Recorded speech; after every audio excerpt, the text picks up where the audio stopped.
Хай.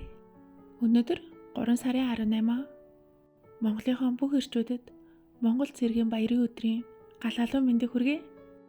Одоо үед амьдралын хэв маяг, одоо их сургууль сурах, гадаад хотуудад амьдрах зэрэг олон шалтгааны улмаас хэдий цэрэгт яваагүй ч гэсэн дүүцүүлэн хаалгасан их орон дууцсан цагт хизээд очиход бэлэн гэдэг бүртгэлээ хийлэгдэг Монголынхон нийт эрчүүдэд бүгдэнд нь гал халуун баярын мэндийг хүргэе. Эрт дээр үеэсээ үе үеийн эрлэг дайчдын халуун амь бүлээн тусаар бид их орондоо инх тайван аж аргалтайгаар амьдран суудаг. Тийм болохоор ч их орноо хамгаалдаг цэрэг дайчдыгаа бид хамгийн ихээр хайрлан хүндэтгэж дэмжиж байх хэрэгтэй байдаг.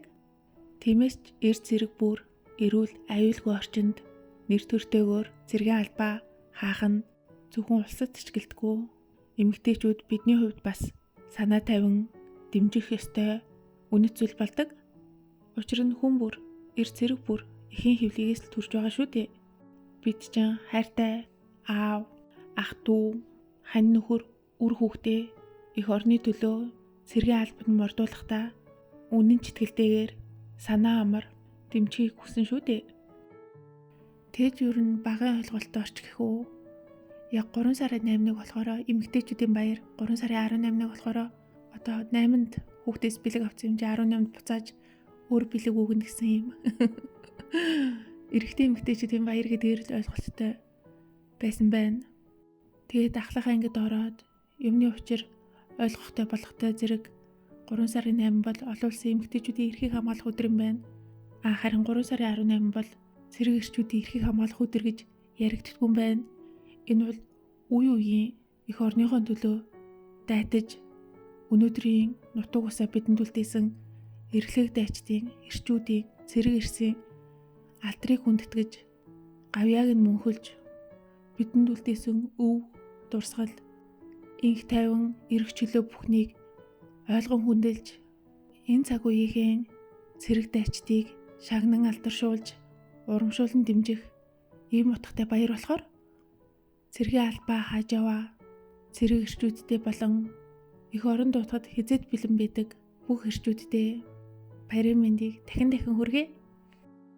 Хятадд бол ер нь тэгэл төрийн үйлчилгээний одоо улсын байгууллагууд, эмнэлэг, банк ер нь тийм үйлчилгээ үзүүлдэг юм цонхнууд эдэн шүү дээ. Тэгээд тийм чи хүмүүс очирлно. Тэгээд цонхон дээр болохоор цэрэг хүн бол урд зогсоороо энтер гээд очирлахгүй энтер гээд тэгээ бичсэн бид одоо энэ чинь ясны хүндэтгэл гэсэн үг шүү дээ тий. Нэг удаа ингэсэн.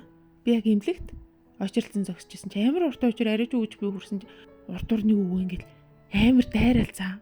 Би тэг хөө юу ардаас очирл гэтгсэн чи би цэрэг хүн байна. Би энэ улс орны төлөө дайтаж явсан юм шүү. Энтер гэж мэгээ за. Би тэг гүтээ тэрийгэ хэлээч дээ. Юу урдуур дайраад идэх чи ямар учиртай юм гэтгсэн чи би энэ улс орны төлөө дайтаж явсан цэрэг хүн гэл. Ойрлж байгаа л урдуур орсон. Бодлоо би муулахгүйе. Зүгээр цэрэг хүмүүсийг хүндэлдэг талаар л хэлэх гэсэн. Өнөөдөр ер нь цэргийн баяр хэмжээ эрэгтэй хүнийг ярьж эрчүүдийг магтанд болох хэрэгтэй. Шүлэг үдэн штэ. Эрэг хүнийг та хаяа ч гэсэн хайрал эрлэгт явахаас өмнө ханийн жаргал идлүүл эрд цэрэг нүгүй бол их орончин эзгүүрнэ. Эрдэмт хүүгүүд үгүй бол төрөөчин зай эзгүүрнэ. Эр нөхөрч эзгүй бол юу лээ. Эр нөхөрчин үгүй бол гэрээчин зай эзгүүрнэ. Эр хүнийг та хаяач болов хайрал гэдгэлөө за мартчих нэг юм шилэг гэдэг. Мэдээч тэгэл ховорхон хүндлэн хувь заяа шүү дээ.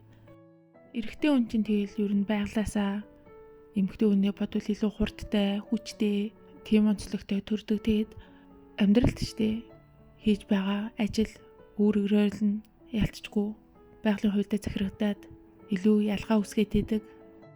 Харин нийгмийн хуультай бол хүн болгон ижилтгийгш, эрэгтэйгш хүүсийн ялгуурлахгүй байхыг шаарддаг. Үнийг ч би зөв гэж боддог. Угаасаа тийхгүй яах вэ тийм үстэй. Хүчтэй нь хүчгүйгээ, хурдтай нь хурдгүйгээ ялаад илүү их эдлээд байвал тэр чинь ширэнг болчих штэ. Гэхдээ надад Монголдо байхлаар нэг жоохон байгалийн хууль илүү үйлчлээд байгаа юм шиг санагдаад идэв.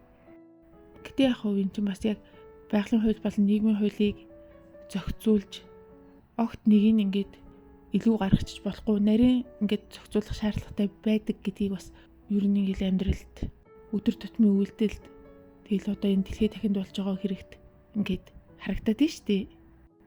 Бид нэр ийм оюун ухаанд хүмүүс нийгмийн хуульд аль захирагдана гэсэн юм байхгүй байгааг бид нэр маш олон юмнаас харж байна. Тэр бол тэгэхээр ганц нийгмийн хууль гэхлээр яалтчгүй худлаа болчдөг. Тийм болохоор яалтчгүй эрэгтэй хүнийг эмэгтэй хүнээс одоо нэг тийм илүү хүчтэй хурдтай байгааг нь хүлийн зөвшөөрөхөөсөөр бараг аргагүй шахуул байгаад байдаг. Ер нь гэхдээ яг ингээд хүүтэй болсны дараа ээж нар бас ингээд нөхрийгөө илүү ойлгодог болчдөг гэж магадгүй. Ер нь би тэгсээ нэг удаа нэг хэдэн жилийн өмнө за нөхөртөөгөө муудаад тэгэд миний бүр амар уур хүрээтэд нөхрийгөө алгацсан байхгүй юу. Тэгэд надад ч амар ийгүү санагцсан яг алгацсныхаа дараа би хүн зохио ичлээ шүү гэж шууд ингээд бодоод алгатангуудаа шууд ингээд өөрөө ч амар ийгүү байдалд орсон нөхөр маань ч нэлээд гайхсан шинжтэй тэгэл за ямар ч их нэг тийм маргаан болсон тэгчээд би дараа нь ингээд унтж байгаа хүү дээр ирээд хажууд нь хөвтгт ингээд толгоонд бодогдол байсан шүү дээ. Хүүгмэн том болсны дараа нэг муухай ажтай охин өөрөөрөө зүтгэжээд алгатай ичвэл би яах вэ гэж бодсон шүү дээ. Тэгэл нэг алгадуул цохиулчаал би л нэг хүчтэй хүн, төсвөртэй хүн, зөрөгтэй хүн гэснээрээ тэсэд байна гэж байхгүй шүү дээ. Юу гэж тийм юм бэ? Тэмстэй. Тэгэл ерөөсөө тэгж болдгүй юм байна гэдгийг бодоод ер нь илүү нөхрөө ойлгож эхэлсэндээ гэж юу. Гэтэ бас янз бүр миний нэг таньдаг хүн октоудтай байснаас хүүтэй байхгүй яв да. Ядаж надад тантай тустай шүү дээ энэ төр гэж ярьж байгааг нь сонсч байсан. Гэтэ магадгүй өөрөө ядраад ганцаардаа л тэгсэн баг. Тэгэд ямар сони юм битэл гэж тухайд бодож илээ л. За өнөөдөр ямар ч гэсэн Сэргэн баяр болохоор дугуй хошуур хийх гэсэн жоохон хайралтан дээр жоохон гачин болгож байна үгүй юу?